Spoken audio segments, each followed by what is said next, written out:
Guten Morgen und liebe Grüße aus Lviv. Ich verbringe heute einen Tag in dieser wunderschönen Stadt. Ich besuche meine Eltern und nehme euch heute wieder mit. Wir machen heute aber etwas ganz Besonderes. Ich habe mir überlegt, dass ich euch in diesem Vlog Alltagsdeutsch und Deutsch auf dem C1-Niveau erkläre. Also einige Sätze sage ich einfach ganz normal im Alltagsdeutsch und werde gleichzeitig diese Sätze auf dem C1-Niveau formulieren. Sei unbedingt bis zum Ende dabei. Ich habe ganz viele tolle Sätze für uns vorbereitet. Also, lass uns beginnen.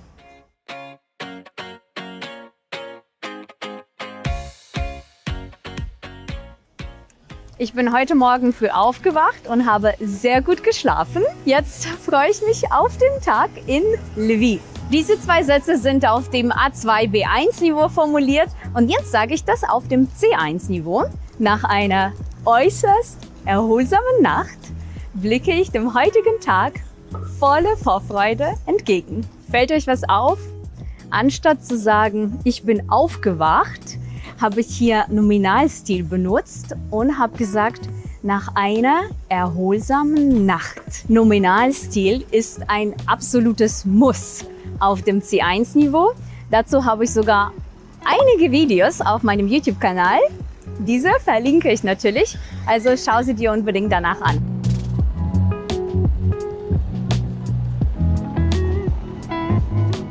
Ich zeige euch, wie wir banale Alltagssituationen auf dem echten C1-Niveau ausdrücken können. Wir verwandeln heute Alltagsdeutsch in richtig professionelles, gehobenes Deutsch. Alle Ausdrücke aus diesem Video habe ich für dich natürlich in einer großen PDF-Datei zusammengefasst. Diese PDF-Datei enthält eine zweispaltige Tabelle, links der A2-B1-Satz und rechts der C1-Satz. Dazu schreibe ich dir noch eine kurze Erklärung zu allen C1-Strukturen, die wir in diesem Video lernen. Die PDF-Datei ist komplett kostenlos. Klicke auf den Link unter diesem Video und lade sie dir herunter.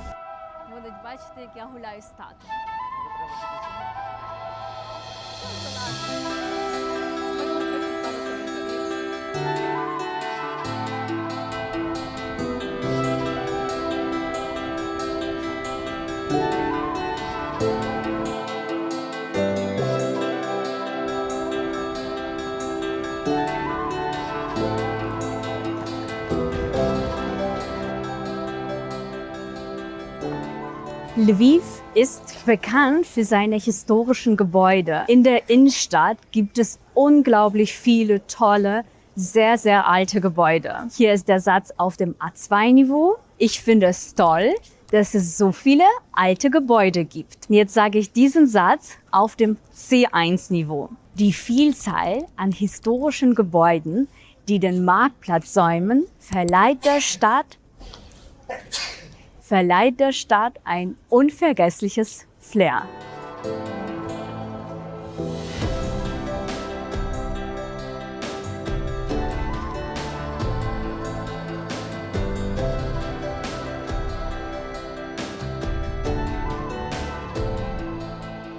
Das Gebäude hinter mir, das rote, ist sehr alt. Ich frage mich, wer das gebaut hat. Jetzt formuliere ich diese zwei Sätze auf dem gehobenen C1-Niveau. Trotz seines beachtlichen Alters befindet sich das Bauwerk in einem hervorragenden Zustand. Es stellt sich die Frage nach dem ursprünglichen Architekten. Schaut bei diesem C1-Satz auf die Präposition trotz.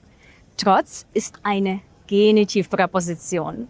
Wenn du den Genitiv benutzt, dann klingst du immer gehobener. Und du kannst auch sagen, statt ich frage mich, es stellt sich die Frage. Dieser Satz ist im Passiv formuliert. Es stellt sich die Frage nach dem ursprünglichen Architekten.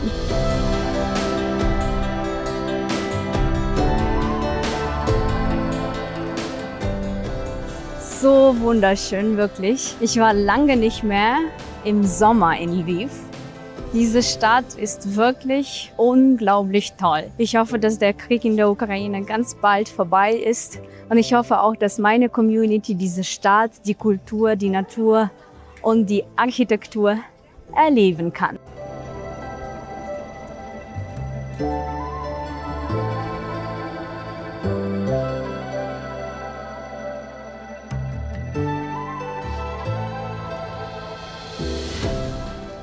Dieses Video wird von Preply unterstützt. Preply ist so ein langjähriger Partner.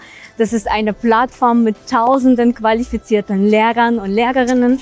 Also falls du das C1-Niveau erreichen möchtest, falls du einen Privatlehrer brauchst, mit dem du regelmäßig an deinem Deutsch arbeitest, dann klicke auf den Link unter diesem Video und buche deine erste Stunde bei Preply. Mit meinem Code Natalia50 bekommst du sogar noch 50% Rabatt auf deinen ersten Unterricht. Klicke jetzt auf den Link und buche direkt deine erste Stunde bei Preply.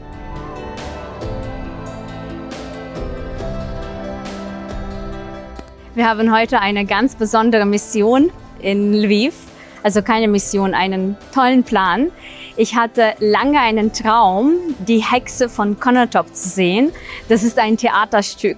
Und endlich habe ich die Tickets dafür bekommen. Deshalb gehen wir gleich ins Theater. Und auf dem Weg erzähle ich euch, worum es geht. Das ist so ein altes, aber richtig tolles literarisches Werk. Und jetzt gibt es dazu sogar ein Theaterstück, was wirklich sehr renommiert ist. Dieses Theaterstück ist wirklich immer ausverkauft. Es ist preisgekrönt und hoffentlich absolut sehenswert. Ich werde natürlich später berichten. Und natürlich nutzen wir das, um wieder unser Deutsch zu verbessern.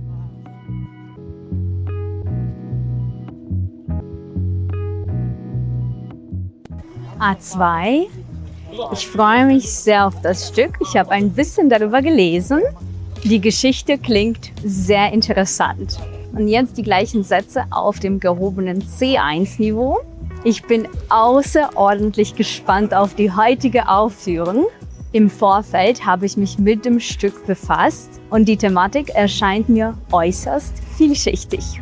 Im Vorfeld statt vorher. Sich mit etwas befassen. Kennst du schon dieses Verb?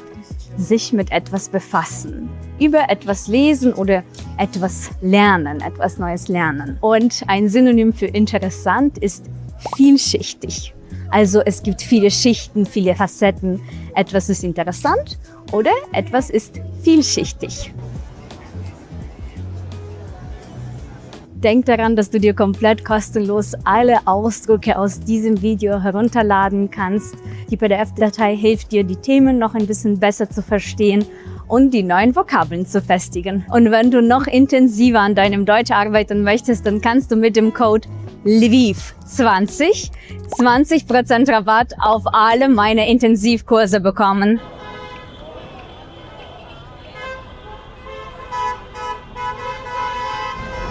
Oh Mann, es ist so hart. Direkt zurück zur Realität. Also es ist leider nicht alles so schön und ruhig und entspannt in der Ukraine. Also es gibt jeden Samstag oder jedes Wochenende, ich weiß es nicht so genau, Demos für die Gefangenen in Russland, die zurückgeholt werden sollen und teilweise schon seit 4-5 Jahren dort festgenommen sind und nicht nach Hause können. Da waren so Plakate, ich möchte wieder die Stimme meines Vaters hören. Und das ist echt hart zu lesen. Ja.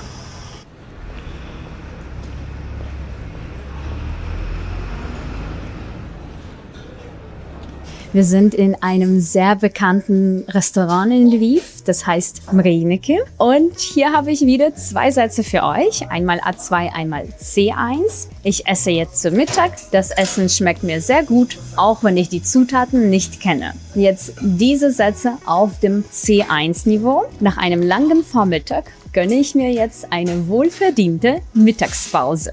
Und dieses Gericht hier ist schlicht umwerfend.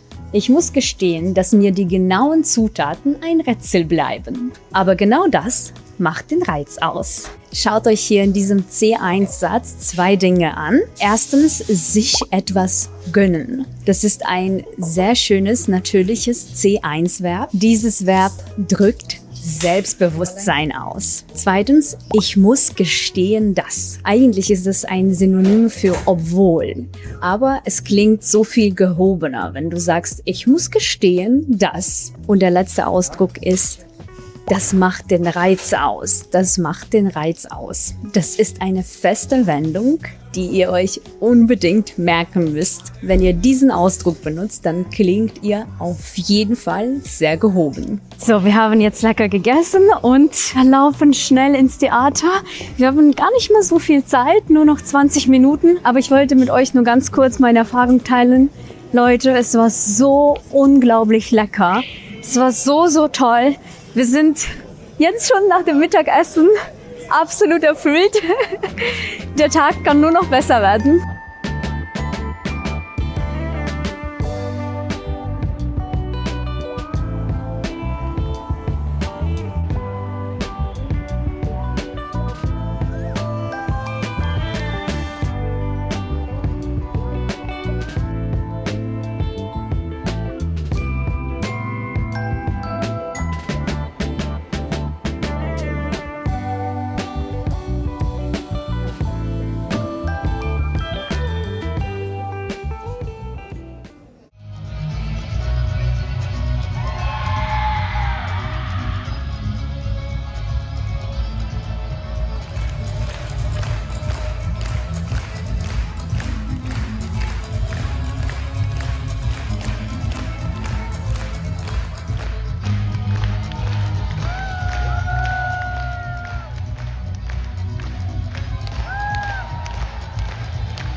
Wir sind rausgegangen, Leute, das war unglaublich. Ich bin immer noch aufgewühlt.